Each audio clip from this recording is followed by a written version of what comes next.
telespectador, caro internauta, o programa Gente da Gente novamente na sua casa. Nós hoje vamos falar um pouco sobre um livro que eu escrevi, que vocês estão vendo até aqui atrás. É um livro sobre o mal de Alzheimer. Interessante a gente falar sobre o mal de Alzheimer. Eu, com 72 anos, escrevi este livro quando eu estava com meus 70 anos. Se vocês querem saber o porquê eu escrevi este livro, eu mostro claramente aqui nessa revista um artigo meu, Distância de Mim, que fala como eu descobri o Alzheimer. Como eu percebi que o meu companheiro estava com Alzheimer. Não pensem vocês que é fácil, dificílimo, porque você não sabe o que é. Você pensa que sabe, mas não sabe. Nesta época que o meu companheiro apareceu com Alzheimer, não se sabia o que era Alzheimer.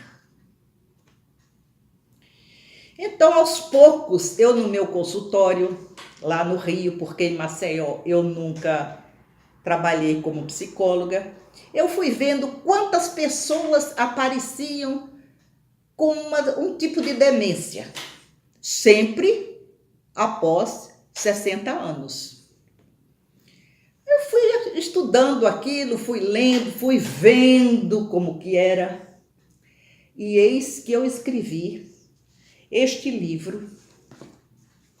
É um livro muito simples. É um livro, não estou ensinando nada, porque eu não sou médica, eu sou psicóloga. Tenho meu registro no Rio de Janeiro, no CRP, e tenho meu registro aqui em Alagoas, no meu CRP, e também sou terapeuta pelo Sindicato dos Terapeutas de São Paulo. Mas isso me credenciou, mas não me credenciou muito. O que me credenciou foi a experiência que eu tive com o meu companheiro.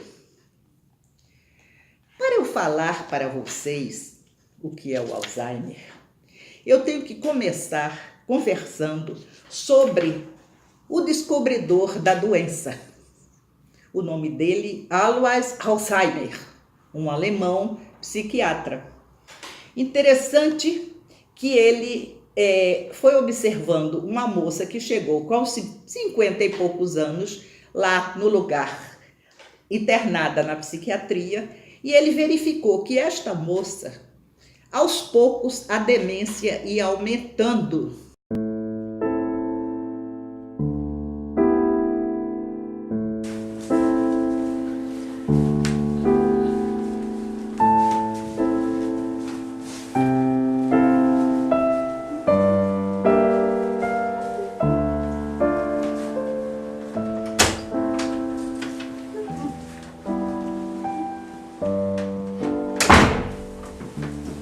Buenas tardes.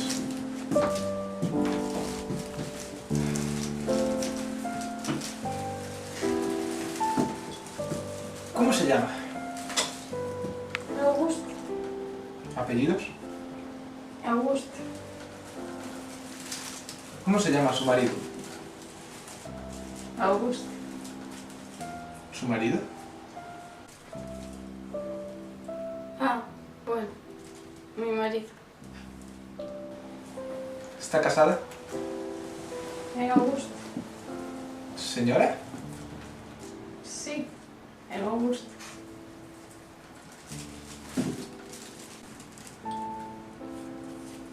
¿Cuánto tiempo lleva aquí? Tres semanas. ¿Qué sostengo en mi mano? Un cigarrillo. Correcto. ¿Y ahora? Un lápiz. Gracias.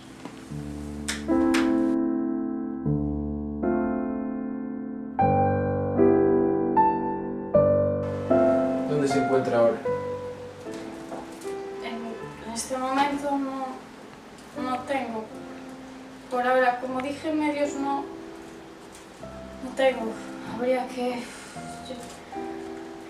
Yo misma no lo sé, no sé en absoluto. Dios mío, ¿qué podría? Entiendo. ¿Cómo se llama? ¡Señora Auguste! ¿Cuándo nació? 1800... ¿En qué año nació? Este año no. El año pasado. ¿Cuándo nació? 1800... No lo sé.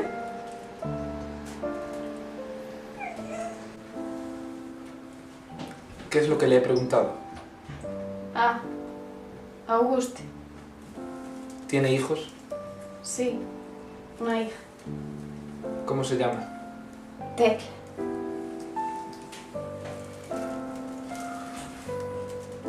¿Cuántos años tiene su hija? Está casada en Berlín. ¿Y dónde vive usted?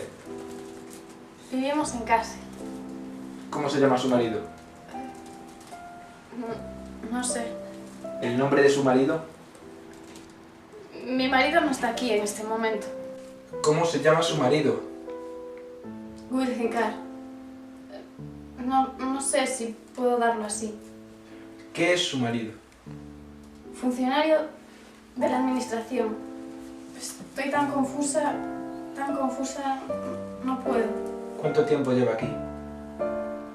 Unos 2 días.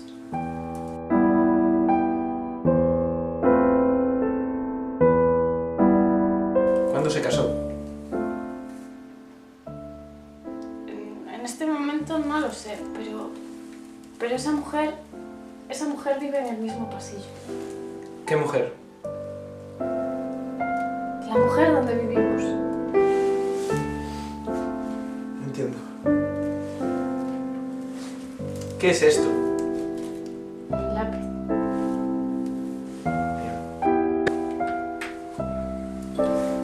¿Qué le he mostrado? No sé. No sé, tengo tanto miedo.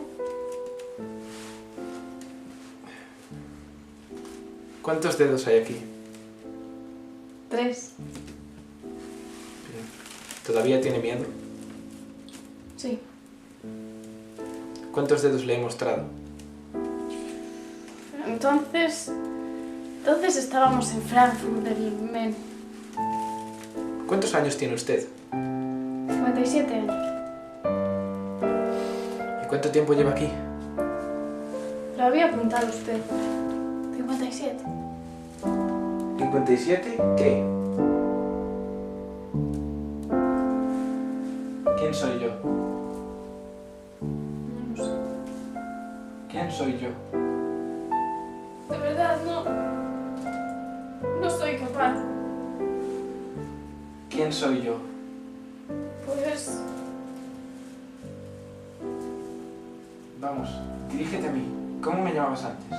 Me basta con un pequeño intento.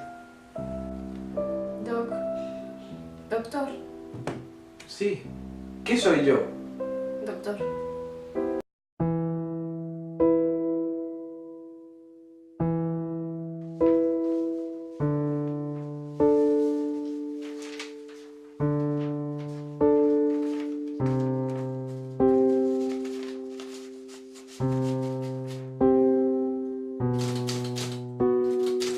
...6 de diciembre de 1902...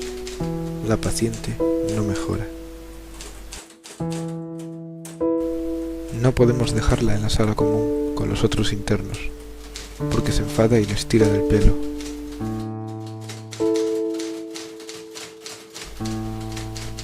No consigue dormir de noche, y es imposible mantener una conversación con ella. Todo indica que su enfermedad es irreversible.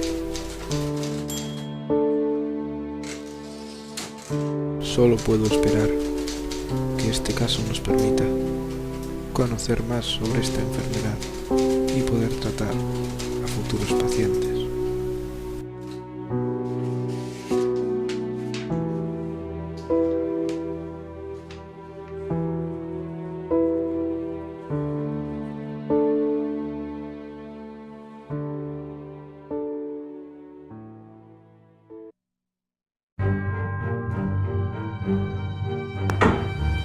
Adelante. Buenos días, doctor Alzheimer. Buenos días, doctor Seoli. Lamento traerle una mala noticia. ¿De qué se trata esta vez? He recibido una carta de la administración local. En ella se me comunica que 4 pacientes de tercera clase han de ser trasladados a restitución mental. Vaya.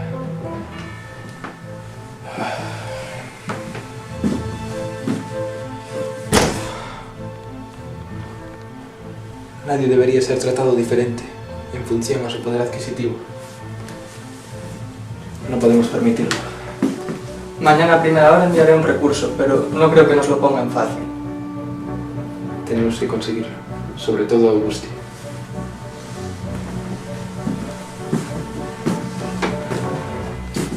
Su caso puede ser relevante para la medicina. E não se sabia por quê. Ela tinha tido um trauma, mas nem todo trauma leva ao Alzheimer. Quando ela faleceu, o Dr. Alzheimer pediu para estudar o cérebro dela, porque ele era um grande pesquisador.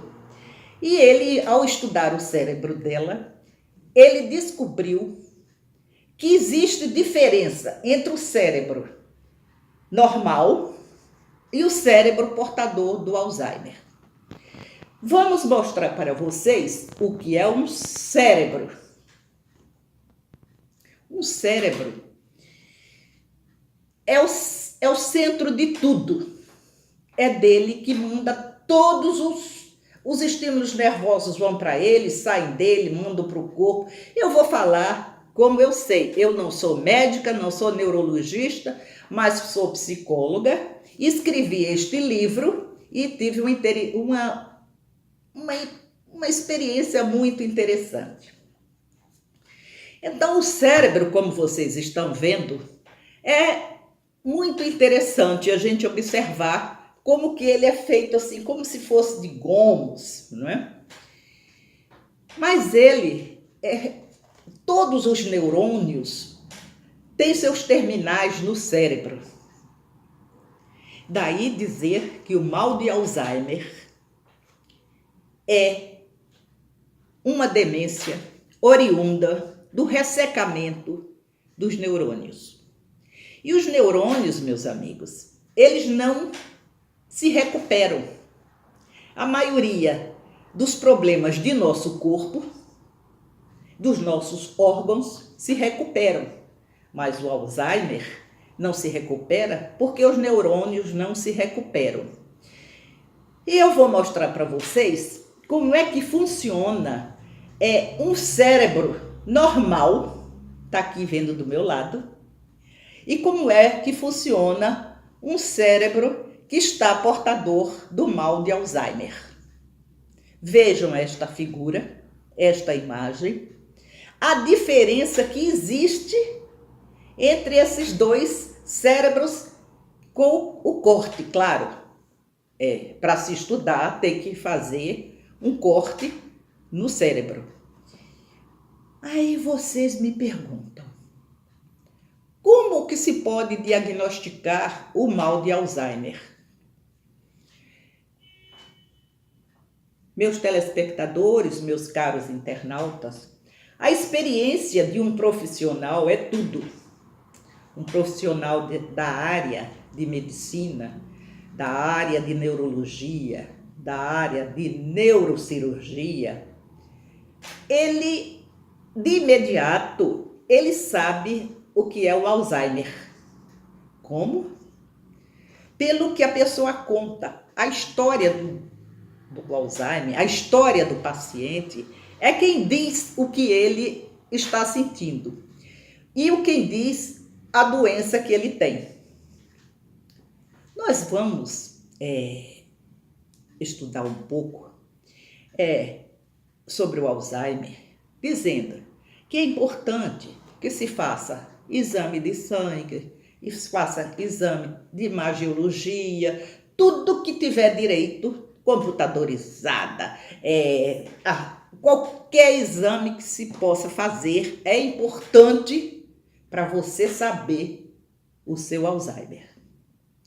Mas O diagnóstico fidedigno, sabe como ele vem? Com o exame anatomopatológico. E só esse exame só pode ser feito depois que o paciente falece e que é permitido pela família estudar o corpo humano e principalmente o cérebro. Eu costumo dizer muitas vezes que o cérebro manobra tudo. Mas nós também podemos nos defender, porque aí eu volto a falar no nosso livrinho, que não é um tratado sobre Alzheimer. Eu não tenho conhecimento para fazer tratados de Alzheimer. Eu sou psicóloga. E o porquê que eu escrevi esse livro? Por causa da minha experiência com um portador de Alzheimer, que eu só descobri muito tempo depois o que era Alzheimer, porque ninguém sabia. Isso mais ou menos, eu escrevi esse livro porque eu achei importante que as pessoas soubessem que o Alzheimer não é essa famigerada doença que se fala. Sempre existiu a demência. Principalmente a demência senil, que é ocasionada pelas células, pelos neurônios, quando as pessoas vão envelhecendo. Então essas células, como eu já disse, elas não se recuperam. E assim são demências. Antigamente tinha arteriosclerose, velho caduco, era totoca das ideias, como a gente dizia lá no Rio. Esse velho tá totoca das ideias. Demência sempre existiu. Mas o Alzheimer foi diagnosticado por Dr. Alois Alzheimer após o exame anatomopatológico da cliente dele. Gente, nós escrevemos várias revistas. Esta revista aqui, que foi a primeira, nela, o Dr. Jorge Soares discorre muito bem sobre a doença de Alzheimer.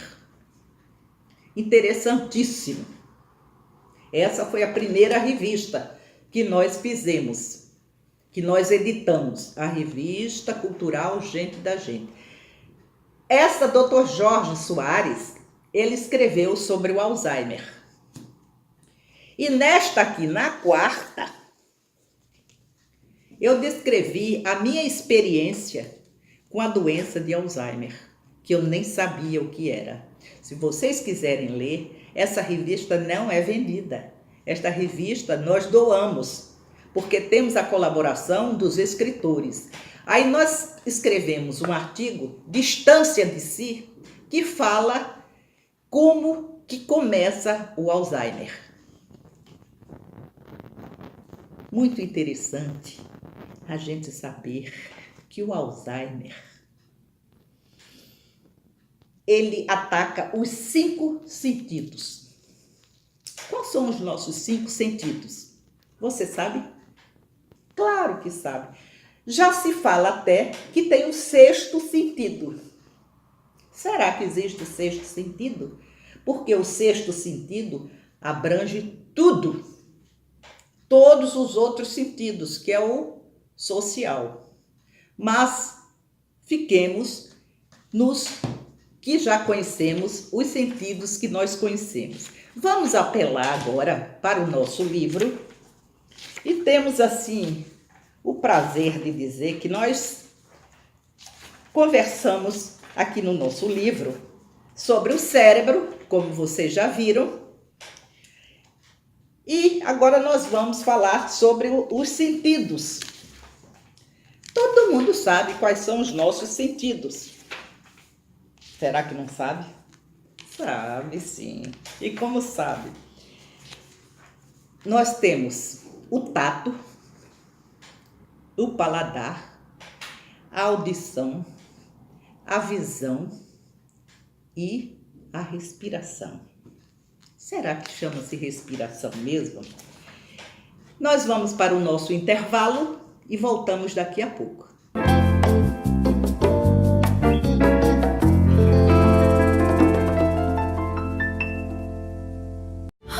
O que é urgente para você? Para muitas famílias, a prioridade é não morrer de frio. Eu agradeço todo mundo que está doando os cobertor por causa do frio, né? Para esquentar meus filhos, principalmente, né? Quando a LBV chamar, diga sim.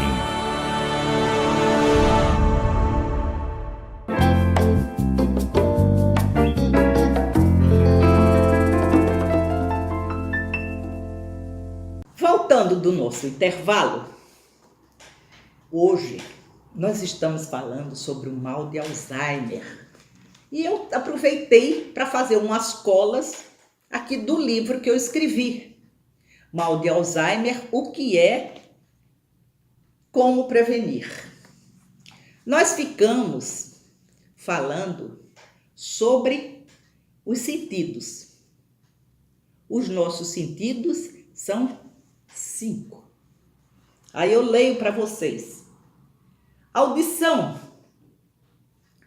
olfato, paladar, tato, visão. Caríssimos internautas e telespectadores. Agora, tem pessoas que falta um desses sentidos. Eu vou falar para você o que eu acho que a maioria não sabe desses nomes.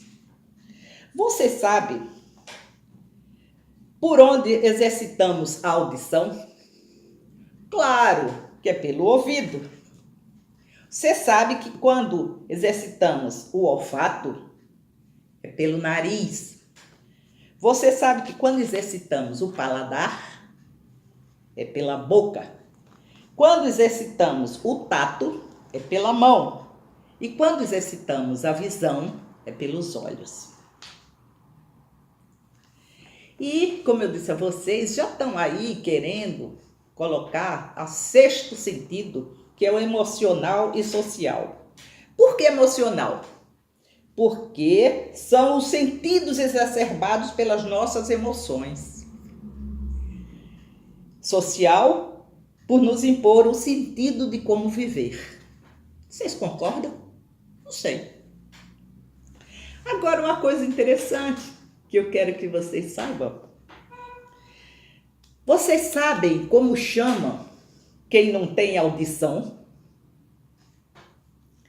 Surdo. E aqui no Nordeste, nós chamávamos moco. Fulano é moco. Interessante. Você sabe como é o nome de quem perde o sentido da visão? Cego. E tem os que têm baixa visão, que não são cegos. E o próprio cego não quer que chame quem tem baixa visão de cego e ele que é cego que chame de baixa visão. Eu sei disso porque eu compartilho de uma pessoa com baixa visão, que é quem pinta esses quadros que estão aqui atrás. Agora, eu duvido que vocês saibam quem não tem o contato do olfato, como que se chama. Você sabe? Sabe não. Quem não tem o sentido do olfato chama-se asnômico. Olha, eu estou asnômica. Ninguém vai saber o que é, né? Ou seja, eu estou sem o sentido do olfato. Meu nariz não está funcionando. Aí é uma pessoa asnômica. Você sabe quem não tem o sentido do paladar, como que é chamado? Não sabe? Ai, eu estou sofrendo de um mal chamado agêusico. O que é agêusico? É aquele que não tem paladar. Estranho, né? Agêusico. Mas é assim mesmo o nome técnico. Quem não tem paladar sofre de algesia, ou seja, é algésico. Quem não tem o sentido do tato? Isso aí você sabe. Quem não tem o sentido do tato, o que é? Sabe não? Sabe. É o disfásico ou portador de disfasia. Isso mesmo, disfasia. Gente, é tanto nome complicado, né? Então, você já aprendeu que quem não tem o sentido da audição é moco ou surdo. Quem não tem o sentido da visão é cego, porque quem tem pouca visão tem baixa visão, não é cego, e cego é cego. Não tem visão nenhuma. Quem não tem o sentido do olfato, eu já falei há pouco, mas vamos recordar. Quem não tem o sentido do olfato é o asnósmico. Eita, nome complicado. É isso mesmo. Asnósmico.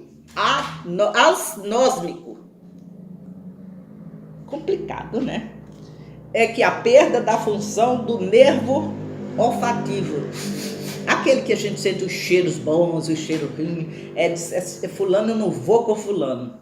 Fulano tem um cheiro que não me agrada. Quanto mais você tiver o seu nervo do olfato funcionando, mais você sente. E quem não tem é asnósmico. Quem não tem paladar? Gente, você já pensou como é uma pessoa comer e não saber o gosto? Você sabe como é que se chama? Agêusico. Acabamos de falar, mas estamos repetindo para não ter dúvida. Agêusico. Então, quando você vê uma pessoa que diz assim, para mim tanto faz, eu não sinto o gosto. É uma pessoa sofrendo de ageusia. Ele é algésico. E quem não tem o tato é disáfico e sofre de disafia. Complicado. Então agora nós vemos que a doença do Alzheimer, o ressecamento das células, dos neurônios, ele ocasiona que esses sentidos não funcionem. Haja vista que nós vamos mostrar novamente como é que fica um cérebro normal e como é que fica o cérebro portador do mal de Alzheimer. Vendo isso, eu lembrei de uma passagem. Eu conversando com um irmão meu que é médico, eu tinha a dúvida do que era arteriosclerose e o que era o mal de Alzheimer nas nossas células, nos nossos neurônios. E ele me explicou. Arteriosclerose é gordura. É quem tem gordura nas células, nos neurônios. E mal de Alzheimer é aquele que não tem gordura, ele tem o ressecamento no cérebro. Então, a arteriosclerose é gordura. Mal de Alzheimer é ressecamento. Mas aqui no meu livro, eu digo, mal de Alzheimer, o que é, como prevenir. Muito interessante, porque tem pessoas que dizem, não existe prevenção para o mal de Alzheimer. Gente, Ninguém sabe como ocorre o mal de Alzheimer, a não ser que como sabe, que é o ressecamento das células e dos neurônios. Eu continuo dizendo, não sou médica, e o meu livro é uma coisa bem informativa, o que todo mundo quase sabe, e eu passo para vocês através deste livro, que já está na 3ª edição. Mas sempre existiu a demência senil. A demência não necessariamente tem que ser senil. Qualquer doença psiquiátrica que invalide uma pessoa para os seus atos de vida é uma demência. Aí nós aproveitamos, pedimos a um grande amigo nosso, Moésio Vasconcelos, que ele explicasse juridicamente os direitos que as pessoas têm quando são portadoras de demência e quando demência que invalide o trabalho. E nisso se enquadra o mal de Alzheimer. Moésio, você está com a palavra. Inicialmente, gostaria de agradecer à doutora Cláudia Maria Carvalho de Bulhões pelo convite a mim formulado, para que eu pudesse tratar especificamente da legislação que ampara aqueles que sofrem de uma patologia irreversível, como é o caso do mal de Alzheimer. Aqui no Brasil, por exemplo, é público e notório que o Brasil tem uma legislação muito boa com relação àqueles que sofrem de deficiência e aqueles que sofrem também, como já disse, de uma patologia irreversível como o mal de Alzheimer. A lei, por exemplo, 7.713 de 88, em seu artigo 6º, inciso 14, trata especificamente daqueles que sofrem deste mal e que ficam automaticamente isentos do imposto de renda. Então, quer queiramos, quer não, há 4 leis, por exemplo, que a gente não pode desprezá-las. Por exemplo, a Lei Orgânica da Assistência Social, que é a Lei 8.742, de 93, ela traz todo o benefício que dá a esses portadores dessas deficiências e, mais especificamente também, aqueles que sofrem do mal de Alzheimer. Agora, com relação, por exemplo, às principais garantias legais dos portadores de Alzheimer, a gente pode ver, por exemplo, que há uma isenção na contribuição dos inativos para a Previdência Social. É uma pena que o nosso povo, às vezes, desconhece a lei, né? A gente fala tanto por aí afora que é um aforismo jurídico que diz que a ninguém é permitido, a ninguém é concedido, a ninguém é dado o direito de ignorar a lei. E todos nós ignoramos. E, às vezes, os familiares não entendem que há uma legislação que dá esse amparo legal. Como, por exemplo, a aposentadoria por invalidez, né? A majoração dos 25% sobre os proventos, né? A questão do FGTS, que pode tirar antecipadamente, a questão, por exemplo, do PIS/PASEP, que também pode tirar antecipadamente, e a própria isenção do IPI, né? Na compra de automóvel.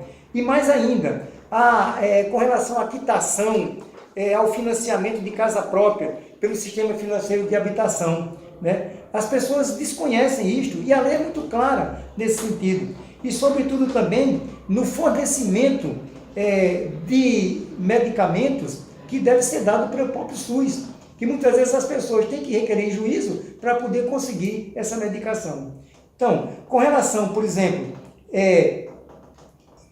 a lei que protege isso aí, a gente vê, por exemplo, que o primeiro passo para que esses portadores tenham êxito no tratamento, para exercer esse direito, é solicitar ao seu advogado que requeira judicialmente os benefícios da Lei 10.173, de 9 de janeiro de 2001. A partir desses benefícios, a gente vai vendo que há uma fundamentação legal, há um amparo legal, entendeu? Há uma fundamentação jurídica e a gente, então, tem êxito porque o juiz concede. E uma coisa que eu não podia deixar de falar aqui também é com relação ao Estatuto do Idoso, né? Que foi criado através da Lei Federal 10.741, de 1º de outubro de 2003. Se a pessoa tem 60 ou 65 anos e diante, ele tem todo esse amparo pela própria lei. Mas como essa patologia regressiva, que é o mal de Alzheimer, pode dar a partir dos 40 anos, 45 ou 50, provavelmente dito,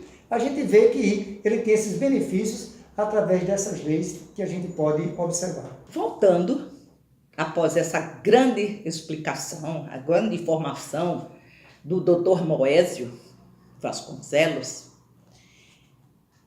nós vamos falar um pouco sobre as fases do Alzheimer. Gente,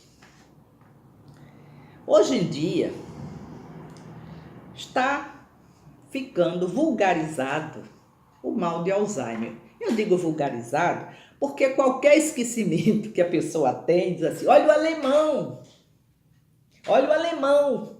Ou seja, você está com Alzheimer. E não é assim. Você pode ter um esquecimento e não está com Alzheimer. Mas é muito bom que o idoso se previna dessa situação que pode vir a ocorrer. What is Alzheimer's disease?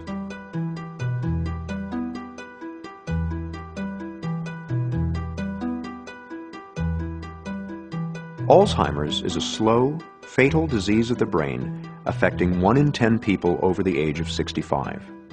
No one is immune. The disease comes on gradually as 2 abnormal protein fragments called plaques and tangles accumulate in the brain and kill brain cells.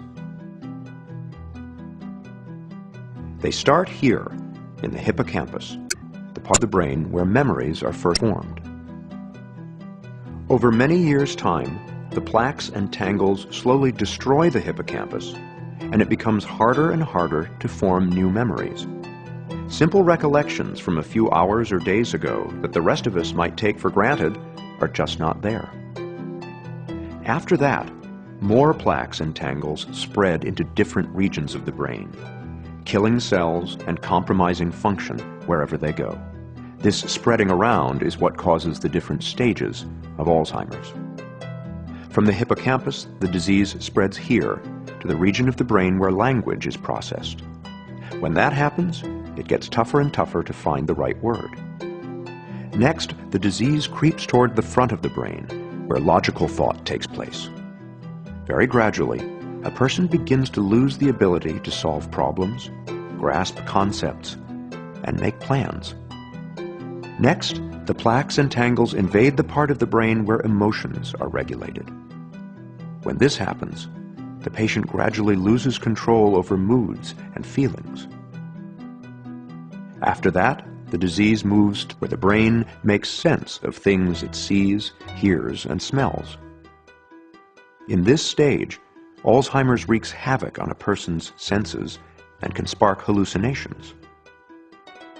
Eventually, the plaques and tangles erase a person's oldest and most precious memories, which are stored here in the back of the brain. Near the end, the disease compromises a person's balance and coordination. And in the very last stage, it destroys the part of the brain that regulates breathing and the heart. The progression from mild forgetting to death is slow and steady, and takes place over an average of 8 to 10 years. It is relentless and, for now, incurable. Helping your family, friends, and neighbors to better understand Alzheimer's will reduce stigma, improve care, and even help the fight for a cure. Thanks for helping to do your part. Learn more at www.aboutalz.org. Daqui a pouco eu vou falar sobre alguns exercícios. Vou até fazer com vocês. Fase inicial. Ai, tô com dificuldade de lembrar nomes e palavras das pessoas. Como é que é o nome mesmo da fulana que estava aqui agora? Vamos prestar atenção. um esquecimento crescente. O que é um esquecimento crescente? É aquele, o nosso apartamento aqui mesmo, ele tem porta que dá para os quartos, ele tem porta que dá para a cozinha, tem porta da cozinha que dá para a sala. Isso pode ocasionar um terrível constrangimento e uma terrível confusão em uma pessoa que está iniciando o Alzheimer. Às vezes não sabe se é por aqui ou por ali. Quer ver outra coisa que acontece muito? É você estar de carro e dizer assim, meu Deus, eu estou aonde? Onde é que eu estou mesmo? Ah, lembrei. Cuidado também. Já falei sobre desorientações em ambientes familiares, ou seja, onde é que eu larguei meu pente? Pente é uma coisa tão comum, principalmente para a mulher, mas quando se inicia esse famigerado esquecimento, essa famigerada demência, as pessoas começam a esquecer onde é que estão as coisas mais simples possíveis. Quer ver outra coisa importante? Lapso pequeno, mas não característicos de julgamento e comportamento. O que é isso? Complicado, né? Lapsos pequenos, mas não característicos de julgamento e comportamento. Porque às vezes eu tenho uns lapsos, eu minto para me defender. Mas tem pessoas que, quando estão iniciando o mal de Alzheimer, elas mentem para se sair de alguma situação que está confusa para ela. Tipo, alguém lhe pergunta, você levou determinado papel para fulano assinar? Aí a pessoa diz, não, aí espera um pouquinho, depois diz assim, não, primeiro eu vou estudar o que tinha no papel, para depois levar, e primeiro levar para um advogado. Quer dizer, faz uma mentira que não é uma mentira de defesa, é uma mentira por lapso de memória, é diferente. Agora, não são todas as pessoas que percebem este tipo de mentira. Agora, uma coisa também que o Alzheimer acarreta. As pessoas ficam sem força para fazer nada. Ai, vou me levantar daqui. Ai, ruim. O que é que eu vou fazer? Fica com dificuldades físicas. Redução de atividade física. Por isso, meus amigos idosos, porque o Alzheimer agora já está, pessoas com 55 anos, 50 anos, já estão sendo diagnosticados com Alzheimer. Aí vai a primeira coisa, porque também tem as doenças da moda, né? Vocês já perceberam. Eu às vezes falo demais, mas existem as doenças da moda. Aí vai, não, você está com Alzheimer, tem que comprar isso, aí emplastro aqui, emplastro ali, e para a pessoa melhorar. Eu chamo muito atenção para isso, porque às vezes a pessoa que não tem doença, quando usa muito o tratamento para a doença, termina tendo a doença.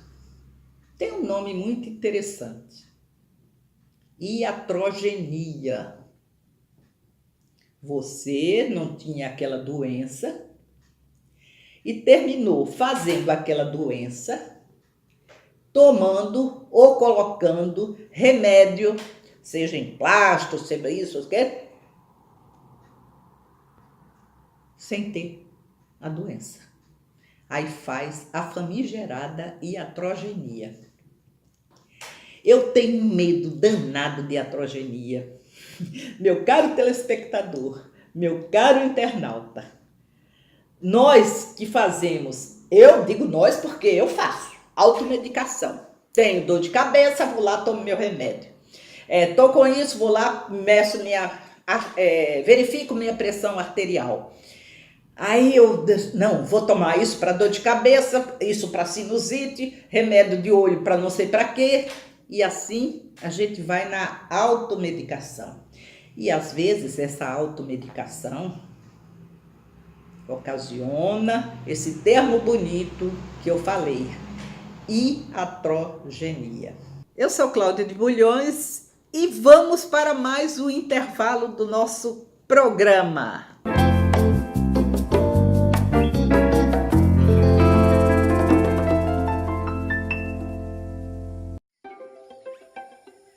Como brasileiro, eu me sinto responsável pela preservação dessa riqueza natural.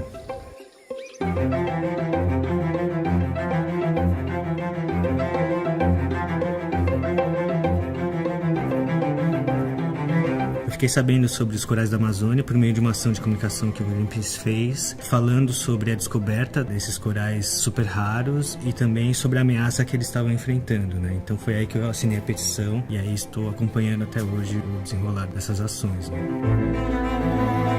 O que me motiva a fazer parte do Greenpeace, em primeiro lugar, a questão da proteção ambiental, em segundo, porque eu confio muito no Greenpeace, acredito muito no impacto do trabalho da organização.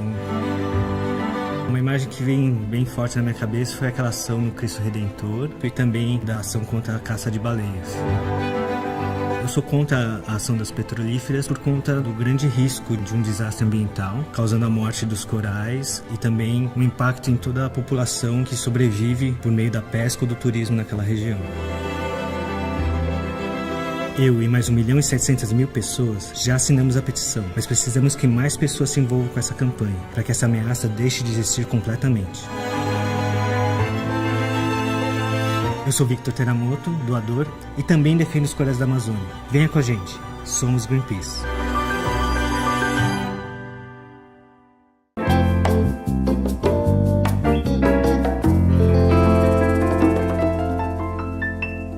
Continuando o nosso bate-papo informal sobre o mal de Alzheimer, todo baseado no livro Mal de Alzheimer, o que é, como prevenir, e vamos dar continuidade àqueles assuntos que muito nos interessam. Tivemos a fase inicial. Fase intermediária. Essa fase intermediária já deixa a pessoa preocupadíssima, os familiares preocupadíssimos.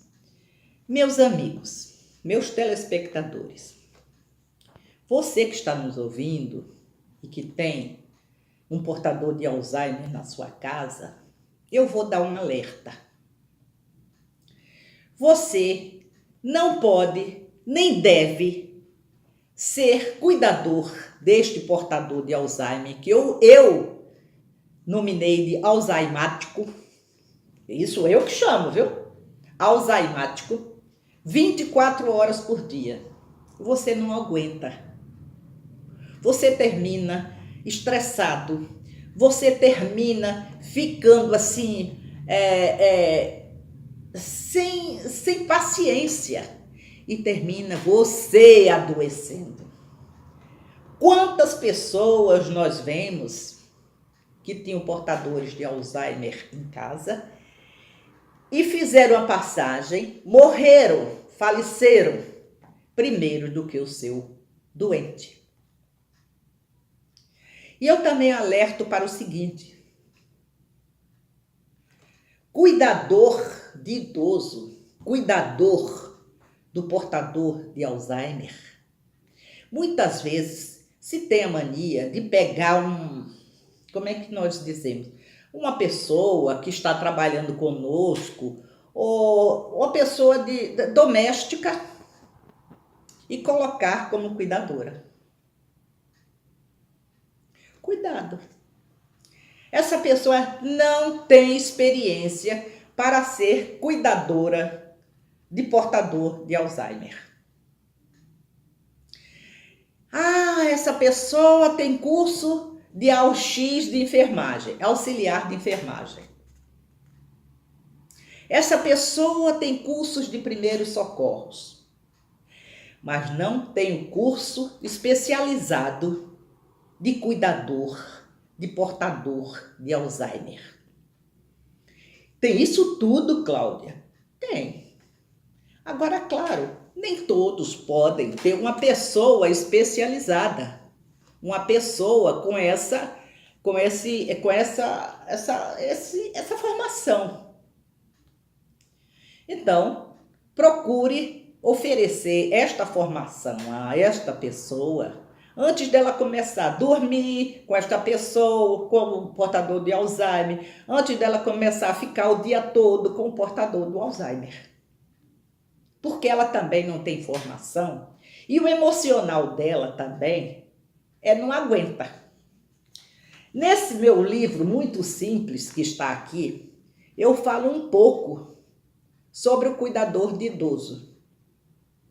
Nem sempre um auxiliar de enfermagem sabe cuidar de um portador de Alzheimer.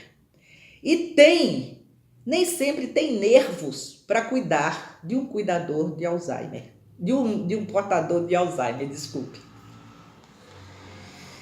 Gente, é um negócio tão sério a gente alçar uma pessoa que vem de um trabalho bonito na nossa casa, tipo arrumar a casa, tipo cozinhar, e levar para cuidar do nosso doente.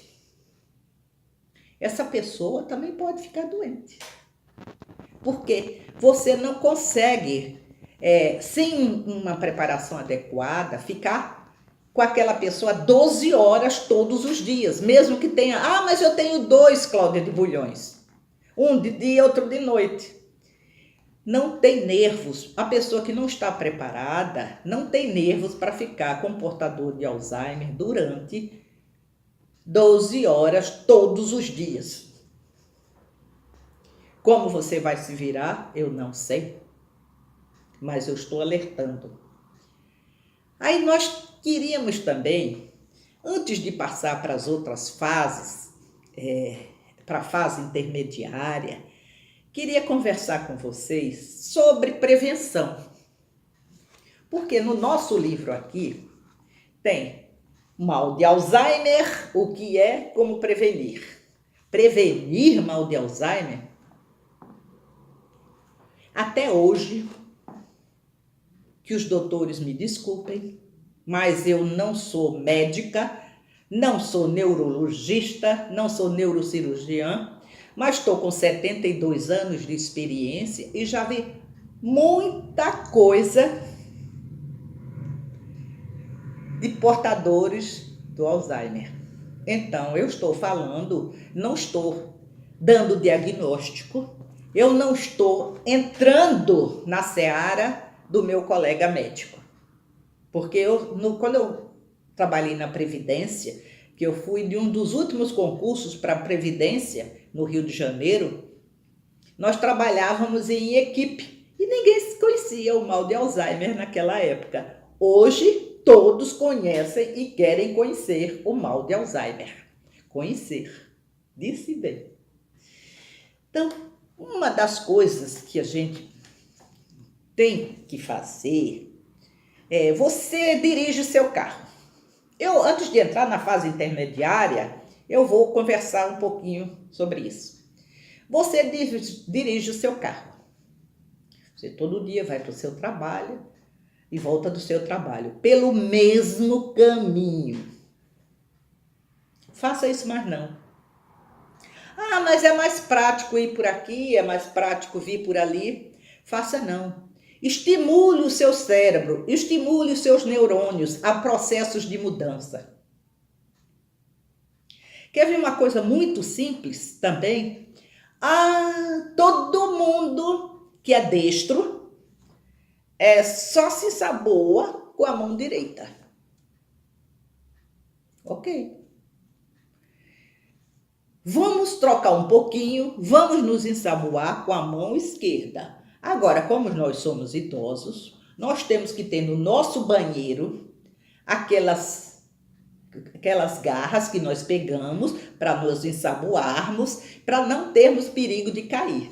Porque aí a gente se segura com uma mão, se ensaboa com a outra, ou vira o corpo, segura com uma mão e se ensaboa com a outra. Isso nós estamos estimulando o cérebro. Porque o nosso cérebro é dividido em hemisfério.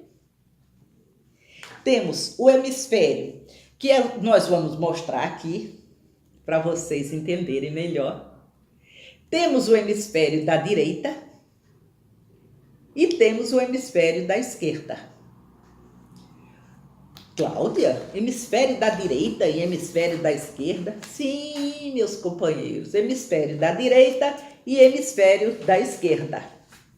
O hemisfério da esquerda é tão interessante a gente observar isso que vocês estão vendo aqui. O hemisfério esquerdo é realista, é crítico, é matemático, é detalhista e organizado. Esse é quem tem o comando, é uma personalidade que tem o comando do hemisfério esquerdo. É uma pessoa realista, crítica, matemática, detalhista e toda organizada. Tudo aquilo que eu não sou. Eu sou completamente o hemisfério direito. Sou abstrata, todo psicólogo é. Sou artista, como sou artista? Você sabia que eu adoro fazer crochê? Quando eu estou muito estressada, aí eu vou fazer o meu crochê, eu vou fazer alguma coisa artística. Eu gosto. As pessoas que são com predominância do hemisfério direito, elas são intuitivas. Intuitivas. Eu não deixo nunca mais de ouvir a minha intuição. São impulsivas. Elas não têm aquele controle que as pessoas que são direcionadas pelo hemisfério esquerdo têm. Elas são impulsivas. Vai fazer uma coisa, faz logo, aí cai, aí não sei o quê. É o hemisfério direito que está manobrando. E a pessoa não tem limites, que é manobrado pelo hemisfério direito. Agora, como que nós vemos isso? É assim, o nosso hemisfério é em cruz. O nosso hemisfério esquerdo e o nosso hemisfério... Epa, eu acho que eu estou errada. Nosso hemisfério trabalha em cruz, não é? Ou seja, o hemisfério direito, ele manda... E o hemisfério esquerdo manda também. Então, eles trabalham em cruz. Um manda para o outro. Nós trabalhamos em cruz. Vamos deixar para conversarmos sobre a fase intermediária e alguns exercícios em outro programa que nós vamos fazer. Até já. Espero que vocês tenham aproveitado. Se gostaram, recomende aos amigos. Se não gostaram, recomendem aos inimigos. E o mal de Alzheimer, o que é, como prevenir, é um livro muito simples, muito fácil de assimilar e não é um manual sobre o Alzheimer. Até o próximo programa.